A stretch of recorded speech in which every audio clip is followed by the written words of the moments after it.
Good morning to everybody of you. I warmly greet your resilience and courage. The topic I'll tackle this morning is Catholic University, diversity, and integral education. Honorable audience, what I find appropriate to propose under the heading Catholic University, diversity and integral education embraces a set of multidisciplinary ideas that could serve as a roadmap among an infinite number of possible roadmaps. The only objective, in this case, the way in which we should educate our young people to a plural and integral modus vivendi, joyfully harmonious in the assumed and assimilated difference. Pentecost, this great Christian festival, could help religiously train our young people to the dialogue of cultures in their differences. The term Pentecost comes from Greek word Pentekoste, meaning the 50th. That's the 50th day after Easter. The Arabic and usual term in our liturgies in Lebanon and the Orient, Al-Ansara, comes from the Hebrew Atzura, meaning gathering, assembling, and reuniting. In other words, the counter-image of the linguistic and cultural dispersion symbolically illustrated by the Tower of Babel. The biblical saga of chapter 11 of Genesis tells us that mankind spoke only one language and that people communicated with each other with ease. As the human being is the eternal dissatisfied and constantly tempted to go beyond his abilities in a senseless impulse of self-deification, the Babylonians embark on the adventure of Prometheanism. Renowned as the great builders, they decided to build a city and tower whose top penetrates the heavens, symbolizing the greatness of man and his superpower. Far from God, and even more, without God. Knowing their design, Yahweh severely punished them by confusing the components of their language and dispersing them from there on the whole face of the earth. Thus, from one people, they became peoples and nations. And instead of speaking one language, they began to speak many, like us. As a result, they no longer understood each other. Their relations have become conflicting and managed by animosity and mutual rejection. It will be mandatory to wait for the event of Pentecost to bring a true penance to this tragic history of the incommunicability of the human beings. As can be seen, in Pentecost, almost all the peoples of the Mediterranean basin, in their most pronounced, irreconcilable particularities, accept and understand each other with the help of the Spirit of God in the assumed and respected difference. As you well know, St. Peter spoke Aramaic, and all the peoples of the Mediterranean basin understood him in their own mother tongue.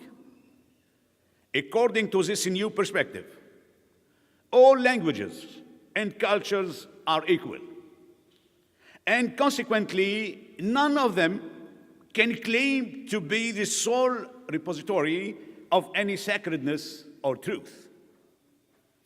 Thus, thanks to the Spirit of God, which harmoniously brings together diversities, no culture, no language, no civilizations having been marginalized or dismissed.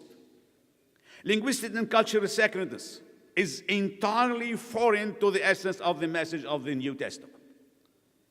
All the productions of the mind of man, wherever he may be, whoever he may be, are equal to the fact that they reveal the vivacity of the image of God, reflected partially by human intelligence.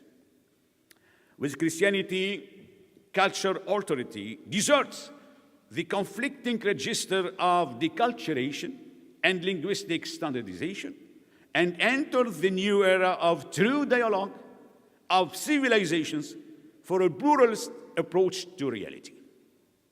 It is within this framework that the joyful astonishment of the Mediterranean peoples, as recorded in the Acts of the Apostles, is firmly inscribed in the following passage. How is it that each of us understands them in his maternal idiom? Parthians, Medes, and Elamites, inhabitants of the Mesopotamia, Judea and Cappadocia, Pontus and Asia, Phrygia and Pamphylia, Egypt, and that part of Libya, which is close to Cyrene, Romans in residence, both Jews and proselytes, Cretans and Arabs. We hear them publish in our language the marvels of God. End of quotation. With Pentecost as the major contribution of Christianity to the dialogue of cultures and the peaceful management of pluralism, there is also an equally essential component in the evangelical message. This is the New Jerusalem. All the apostles were bitterly disappointed with Jerusalem, the city whose etymological meaning refers to the city of peace, Urshalayim, city of peace, has absurdly never seen any day of peace.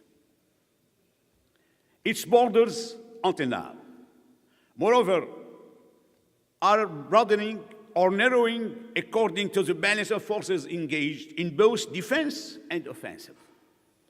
Earthly Jerusalem is a space of cultural, religious, and civilizational divisions, while the New Jerusalem, preached by Christianity, still in the spirit of the Pentecost, rests mainly on three fundamental dimensions. In the first place, it is no longer a prisoner of the sacredness of its geographical borders.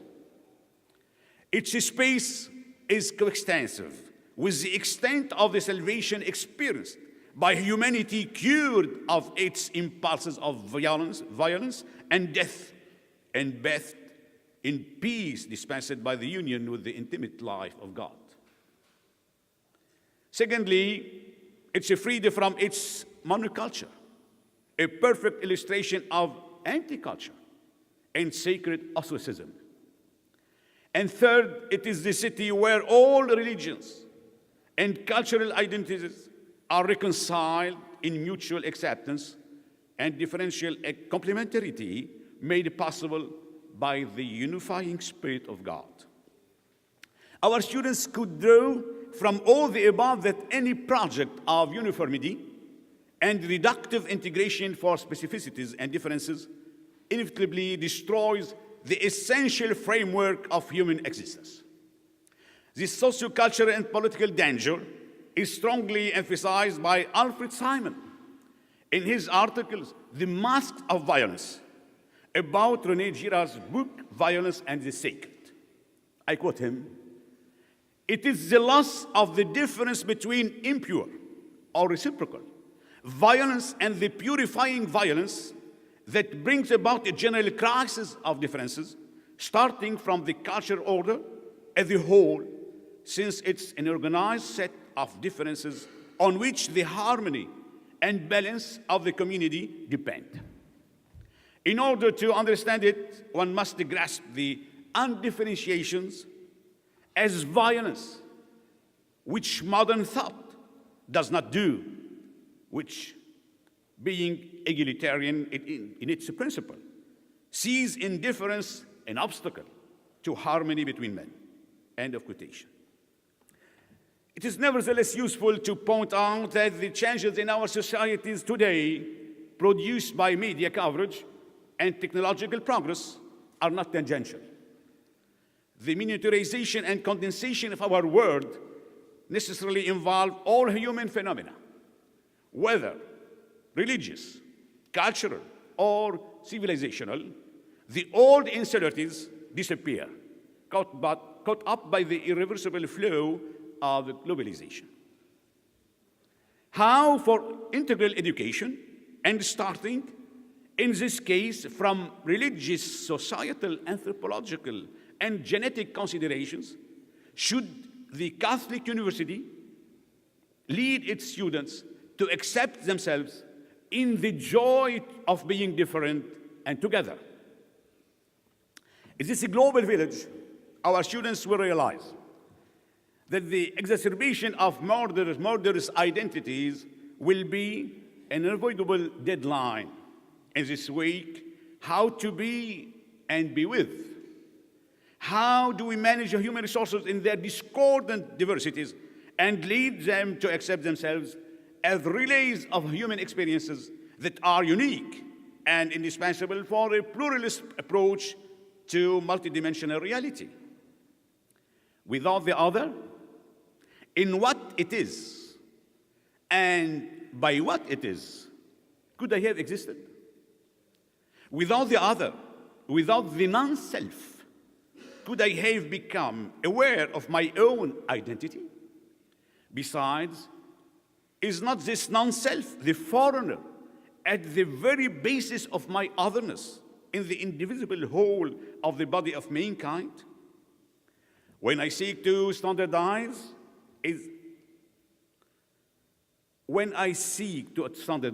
or to marginalize or to eliminate this other, this dissimilar opposite who constantly challenges me and shakes me positively in what I take for eternal evidence, would it not be a slow, unconscious self-destruction and consequently a lethal neutralization of the cognitive and exploratory faculties of human intelligence, including mine own?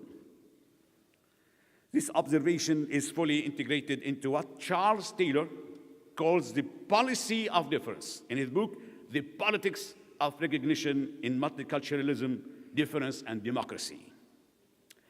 Taylor points out that before the late 18th century, no one thought that the differences between human beings had this kind of moral significance.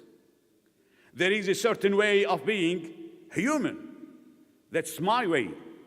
I am called upon to live my life in this way, and not in imitation of anyone else's life. End of quotation. From the above, Taylor concludes what he finds fit to call the principle of originality. Each of us, comments Mary Guy in her book, The Citizen, each of us is unique and has something to say that no other can say. In a democratic society, the government, recognizing the equality of everyone, must give all the same opportunities to develop its authentic self. End of quotation.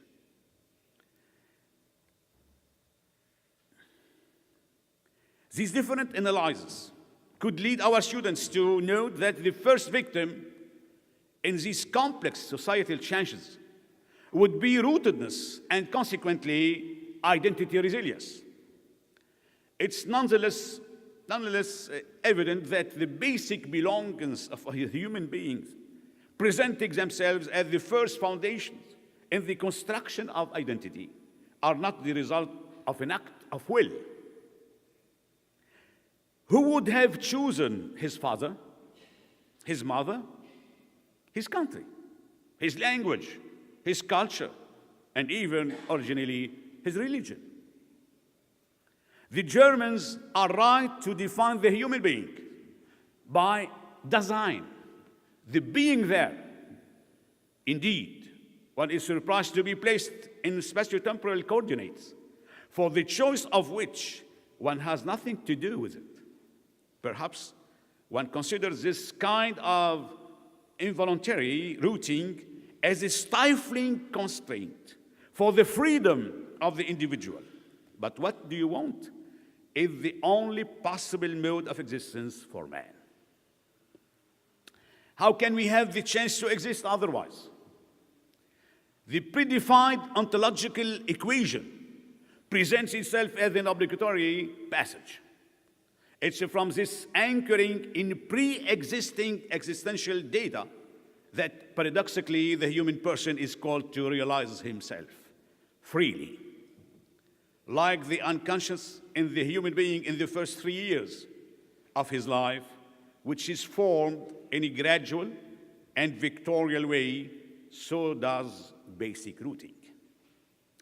The unconscious developing independently of the person and gaining in depth in the obscure meanders of the first cognitive mechanism determines later our free and conscious behavior. Likewise, the involuntary basic belonging intensely colors all the harmonics of our later life at the very heart of the most frenzied transhumance. This intertwining of basic belongings reminds me of the famous fragment of Heraclitus of Ephesus, which Hegel used to establish his conception of the dialectic and power of the negative and the victorial march of history towards happy positivity, where he says in full, the contrary is on the contrary, the most beautiful harmony, that of the opposing things. That being said, our students might well ask why we are so dedicated to defending the principle of assimilated and understood diversity. When we defend coherent pluralism, we defend wealth, freedom, and life. The biggest danger we face in today's globalization is indeed lethal and deadly standardization. The formatting of the spirits now produced by a kind of monoculture on international scale inevitably destroys the momentum of life, innovation, and imagination. Uniformity, whatever it may be, cancels freedom for the simple reason that the freedom can only be exercised in multiple choices. And consequently, monoculture can only lead to gradual atrophy and asphyxiation of thought. The philosophical principle that one must be ourselves to be with the others could preside over all the educational strategies of our students in order to save cultural diversity and consequently to promote an integral citizenship stamped by the coordinate spatiotemporal and dynamic systems. As everyone knows, the construction of identity is neither linear nor stagnant. It is the result of a process of enormous complexity where so many endogenous and exogenous factors come into play, hence the need to develop immune systems in our youth against the drying and deadly cultural standardization. In counterpoint, in a corpse, what would be? It will be obvious to our educated people that diversity is the only fabric of existence, and therefore the only way to go to real life and peace. Undifferentiation is an act of violence, contradicting the regulating principles of life in society. If one were to refer to the living body, one would perceive that no cell is like the other, that no organ is similar to the other, but they are all in a functional cohesion. In counterpoint, in a corpse, what would be the difference between all the biological constituents? Any. Death makes differences disappear and plunges everything into a macabre immobility. Life has no existence but diversity. And apart from diversity, it is the funeral procession of the life and creativity. At this point, it would be good for our students to return to ancient Greek history, where the Hellenes have developed two diametrically opposed formulas to manage their city. Sparta always sought the cohesion and fusion of its people into one group, so it drove out all strangers, leaving only the pure Spartans in the city. It established an oligarchic military regime feared by all. On the other side, Athens illustrated an opposite image. It enjoyed a democratic regime thanks to the genius of Pericles, its doors being open to all lovers of knowledge and the search for the absolute. Its schools were diverse and free.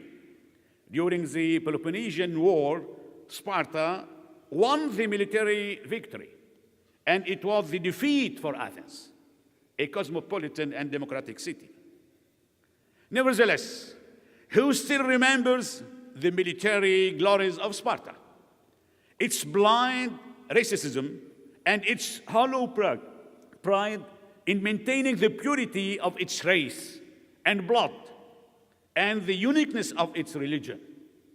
This sterile inheritance of Sparta was entrusted to the forgetfulness of history. On the other hand, Athens, defeated militarily, remained an inescapable pole of culture, philosophy, theology, science, literature, theater, and politics. Its immense contribution to the patrimony of humanity made it a greater victor in the history.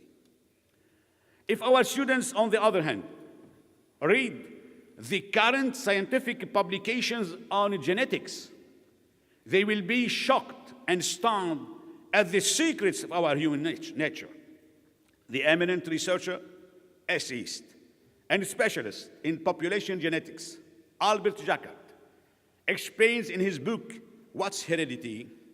Introduction to Biology, how genetic recipes are transmitted, while pointing out that parents' reflexes are deployed in an attempt to transmit to their child everything they possess in terms of genetic heritage and family memory. Still, genetics, Jacquard tells us, teach us that it can only be an illusion. We pass on to those who generate half of the biological recipes we received at the time of our conception, without the adventure that we experience adds or subtracts. The only reasonable ambition is to contribute to the realization of a new whole, all the more astonishing as it's unexpected. Every one of us is unique. Building on the different contributions of Christianity, philosophy, anthropology, and genetics, the university, a Catholic university, could be allowed to attest that the rejection of the other dissimilar and the consideration of the other as hell will not be not at all ever intractable.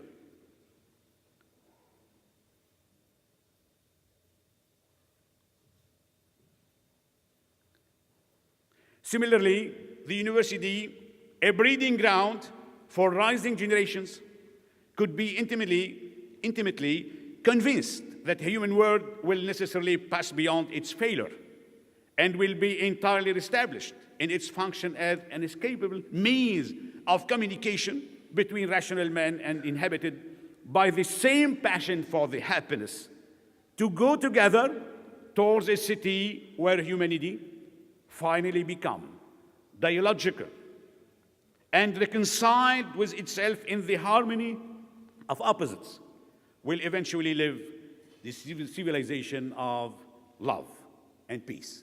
Thanks a lot for your listening.